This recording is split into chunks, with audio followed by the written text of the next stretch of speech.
Everyone, कैसे हैं आप सब लोग। उम्मीद है कि आप सब अच्छे होंगे। तो आज का हमारा टॉपिक है एटॉमिसिटी।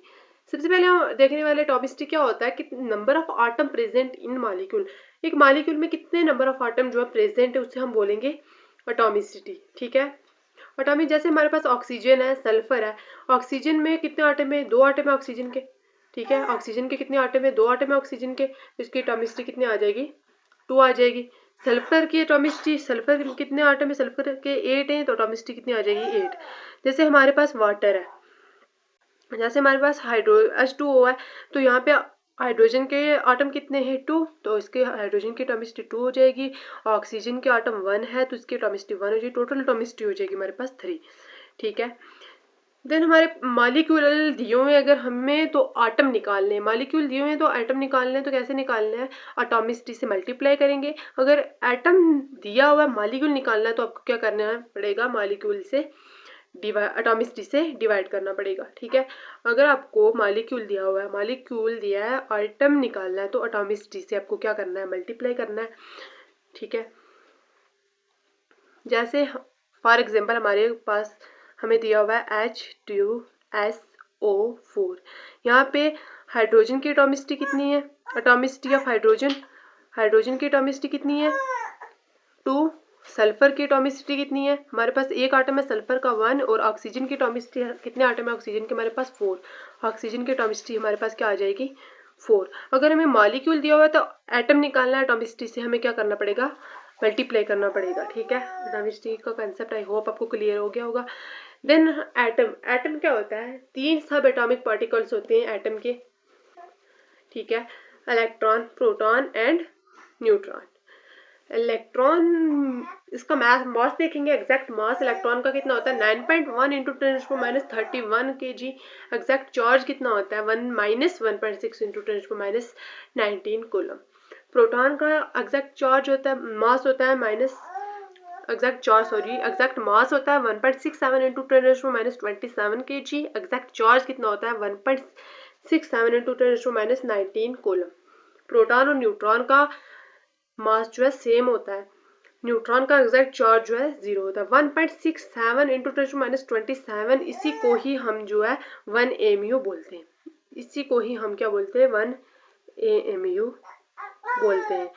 ठीक है। इसी की 1.67 इंटू 10⁻27 kg की वैल्यू इक्वल होता है 1 AMU के। ठीक है। ये हमारे पास लिखा हुआ है। ओके। 1.67 इंटू 10⁻27 kg इक्वल होता है हमारा 1 AMU के। ओके। देन हम आगे चलते हैं एटॉमिक नंबर और मास नंबर पे। एटॉमिक नंबर क्या होता है? एटॉमिक नंबर क्या होता है? कितने नंबर ऑफ प्रोटॉन जो है प्रेजेंट है किसी भी एटम में, कितने नंबर ऑफ प्रोटॉन जो है प्रेजेंट है। एटॉमिक नंबर को हम Z से डिनोट करेंगे। Z इक्वल होता है हमारा कितने नंबर ऑफ प्रोटॉन जो है इक्वल है। डिफरेंट एलिमेंट का एटॉमिक नंबर भी डिफरेंट होगा। कोई अलग अलग एलिमेंट का एटॉमिक नंबर डिफरेंट हो गया, यह हमेशा सबस्क्रिप्ट में लिखा जाएगा। जैसे हमारे पास ये कोई एटम है, यहाँ पे आ जाएगा ऊपर सुपरस्क्रिप्ट में आएगा हमारा मास नंबर, और सबस्क्रिप्ट में आ जाएगा हमारा एटॉमिक नंबर। ये आ जाएगा हमारा एटॉमिक नंबर। ठीक है। ये आ जा हमारा क्या है? Mass number. ठीक है।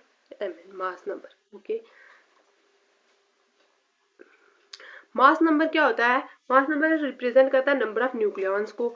Number of nucleon, proton plus neutron को नंबर ऑफ न्यूक्लियॉन्स बोलते हैं। मास नंबर इक्वल होता है नंबर ऑफ न्यूक्लियॉन्स के। ठीक है। मास नंबर जो है proton plus neutron mass number होता है, ये हमेशा सुपरस्क्रिप्ट में लिखा जाता है। ठीक है। नंबर ऑफ न्यूट्रॉन को कैसे निकालेंगे आप? नंबर ऑफ न्यूट्रॉन अगर आपको निकालना है तो नंबर ऑफ न्यूट्रॉन को निकालने का तरीका मास नंबर से एटॉमिक नंबर को माइनस करना पड़ेगा। तो ये हमारे पास आ जाएगा नंबर ऑफ न्यूट्रॉन का फार्मूला। मास नंबर में से आपको एटॉमिक नंबर माइनस करना पड़ेगा। ठीक है। ये आ जाएगा हमारे पास नंबर ऑफ न्यूट्रॉन। एटम को रिप्रेजेंट करने का सिर्फ ये तरीका ठीक होता है। ठीक है। जैसे ये हमारे पास एटम है, तो ये दोनों मास नंबर और एटॉमिक नंबर सेम बराबर नहीं आएंगे, ये गलत, ये रॉन्ग तरीका है। ठीक है। हमेशा मास नंबर जो है सुपरस्क्रिप्ट में आएगा और एटॉमिक नंबर जो है सबस्क्रिप्ट में आएगा। ये जो है करेक्ट वे है किसी भी एटम को रिप्रेजेंट करने का। ठीक है। देन हम आगे चलते हैं। ओके। देन हम आगे चलते हैं। अगर कोई भी न्यूट्रल आटम है, कोई भी न्यूट्रल आटम है तो उसे न्यूट्रल आटम में नंबर ऑफ इलेक्ट्रॉन और नंबर ऑफ प्रोटॉन जो है क्या होते हैं, इक्वल होते हैं। नंबर ऑफ इलेक्ट्रॉन और नंबर ऑफ प्रोटॉन जो है इक्वल होते हैं। फॉर एग्जांपल ये हमारे पास कोई भी, फॉर एग्जांपल ये ले लेते हैं, यहाँ पे न्यूट्रॉन और कार्बन है। एक बार फिर से लिख के समझा देती हूँ। यहाँ पे मास नंबर कितना होता है, यहाँ पे मास नंबर कितना होता है नाइट्रोजन का 14 और एटॉमिक नंबर नाइट्रोजन का कितना होता है 7। तो यहाँ पे mass number, number of electron, ये क्या हो जाएगा नंबर ऑफ प्रोटॉन, ठीक है। प्रोटॉन कितने हो जाएंगे 7। नंबर ऑफ न्यूट्रॉन कैसे निकालने, मास नंबर में से एटॉमिक नंबर को माइनस करना है, ए माइनस जेड करना है। नंबर ऑफ न्यूट्रॉन कैसे निकालने, मास नंबर में से एटॉमिक नंबर को माइनस करना है, तो कितना हो जाएगा नंबर ऑफ न्यूट्रॉन हमारे पास हो जाएगा 7 हो जाएगा, ठीक है। 14 माइनस 7 हो जाएगा। इलेक्ट्रॉन भी कितना हो जाएगा 7, क्योंकि देन हम देखेंगे कार्बन, देन हम देखेंगे कार्बन भी ठीक है न्यूट्रल आटम है, ओके। कार्बन भी एक न्यूट्रल आटम है। इसमें प्रोटॉन कितने हैं 7, इलेक्ट्रॉन कितने हैं वो भी 7 है, क्योंकि ये एक न्यूट्रल आटम है, कोई चार्ज नहीं है। और न्यूट्रॉन, न्यूट्रॉन कैसे निकालना है, मास नंबर में से एटॉमिक नंबर को माइनस करना है। तो यहाँ पे 14 में से 7 को माइनस करेंगे तो कितना आ जाएगा 7, ठीक है। ये हमारा आ जाएगा नंबर ऑफ न्यूट्रॉन, ओके। ये हमारे आ जाएंगे न्यूट्रल आटम, ठीक है। न्यूट्रल आटम में नंबर ऑफ इलेक्ट्रॉन, प्रोटॉन और न्यूट्रॉन जो है क्या होते हैं, इक्वल होते हैं, ओके। देन हम देखेंगे चार्ज आटम। दो टाइप के चार्ज आटम होते हैं, कैटायन और एनायन, ठीक है। कैटायन में पॉजिटिव चार्ज होता है और इसमें इलेक्ट्रॉन का लॉस होता है। Number of electron in case of cation के केस में कैसे निकालेंगे number of electron, number of electron cation के केस में कैसे निकालेंगे, प्रोटॉन में से चार्ज को माइनस करेंगे, एंड एनायन के केस में प्रोटॉन में चार्ज ऐड करेंगे। तो ये हो जाएगा हमारे पास नंबर ऑफ इलेक्ट्रॉन निकालने का तरीका। फॉर एग्जाम्पल ये हमारे पास सोडियम है, यहाँ पे मैं आपको लिख के दिखा देती हूँ, ठीक है। ये हमारे पास सोडियम है। सोडियम का मास नंबर कितना होता है 23, एटॉमिक नंबर कितना होता है 11। यहाँ पे प्रोटॉन कितने आ जाएंगे 11। और नंबर ऑफ न्यूट्रॉन निकालने का तरीका क्या है, 23 में से 11 माइनस करेंगे तो 12 आ जाएगा, ठीक है। ये नंबर ऑफ न्यूट्रॉन आ जाएंगे। प्रोटॉन, इलेक्ट्रॉन भी, ये न्यूट्रल आटम है तो इलेक्ट्रॉन भी इक्वल होगा। ये चार्ज आटम अगर हम देखेंगे तो, ठीक है। चार्ज आटम में यहाँ पे नंबर ऑफ न्यूट्रॉन वैसे निकलेगा, एटॉमिक मास नंबर में से एटॉमिक नंबर माइनस करेंगे तो नंबर ऑफ न्यूट्रॉन आ जाएगा। प्रोटॉन कितना है 11 है। और इलेक्ट्रॉन कैसे निकालेंगे, सबसे पहले ये देखते हैं इलेक्ट्रॉन कैसे निकालते हैं। इलेक्ट्रॉन में क्या करना है, प्रोटॉन में से कैटायन के केस में चार्ज माइनस करना है। प्रोटॉन कितना है इसका, नंबर ऑफ प्रोटॉन कितना है इसका 11। प्रोटॉन में से चार्ज को माइनस करना है, चार्ज कितना है 1 चार्ज है, ये देखो, ठीक है। चार्ज कितना आ जाएगा 1, ओके। प्रोटॉन में से चार्ज को माइनस करेंगे, ये आ जाएगा हमारे इलेक्ट्रॉन निकालने का तरीका। कैटायन में प्रोटॉन हमारा कितना है 11 माइनस चार्ज हमारा कितना हो जाएगा -1, ठीक है। चार्ज हमारा कितना हो जाएगा -1, तो हमारे पास आंसर क्या आ जाएगा 10। नंबर ऑफ इलेक्ट्रॉन कितने आ जाएंगे हमारे पास 10, ओके।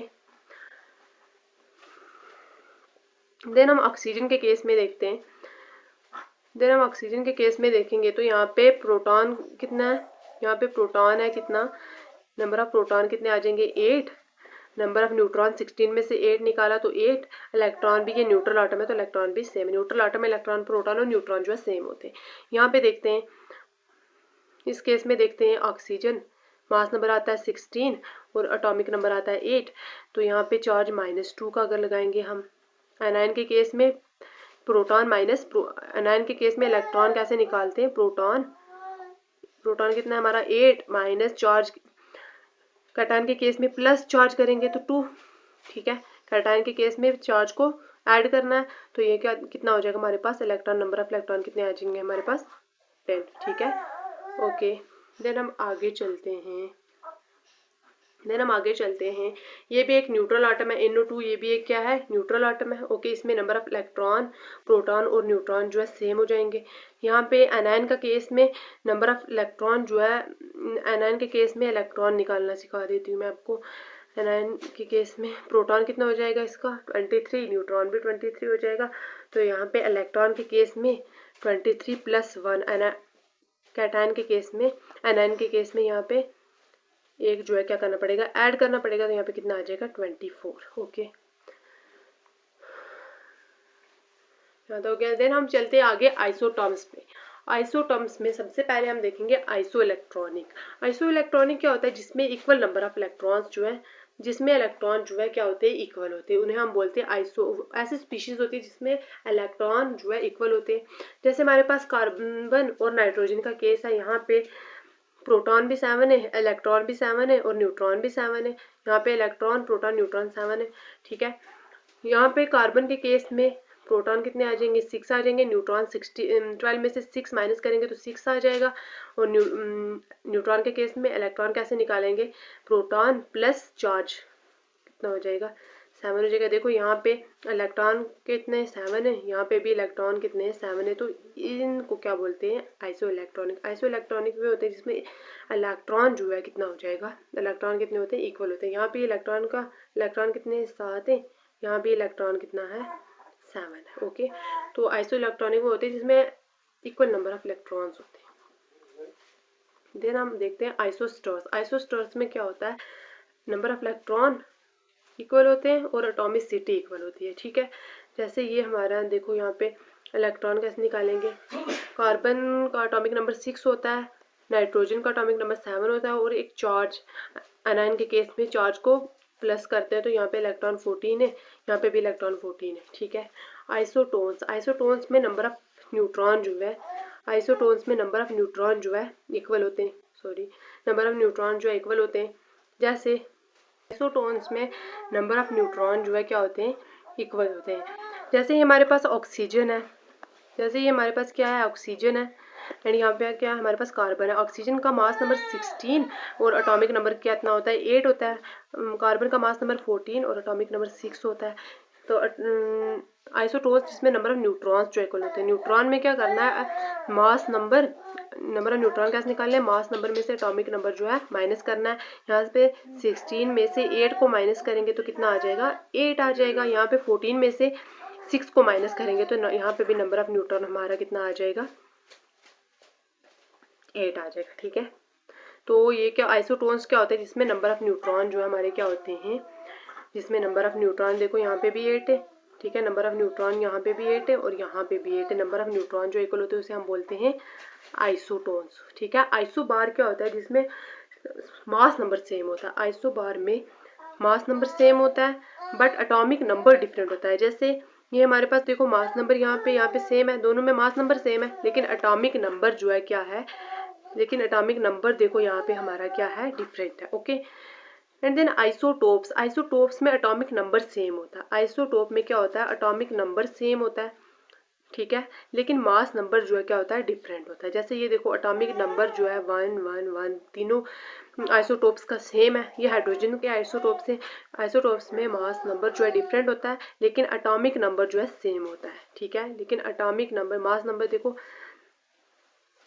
मास नंबर जो है देखो डिफरेंट है और एटॉमिक नंबर जो है हमारा क्या है, सेम है। ठीक है, ये हमारे हो जाएंगे हाइड्रोजन के आइसोटोप्स। तो आज का लेक्चर हम यहीं तक रखते हैं। आई होप आपको लेक्चर अच्छा लगा होगा। तो अगर आपको लेक्चर पसंद आया तो प्लीज़ लाइक सब्सक्राइब करें। Thank you.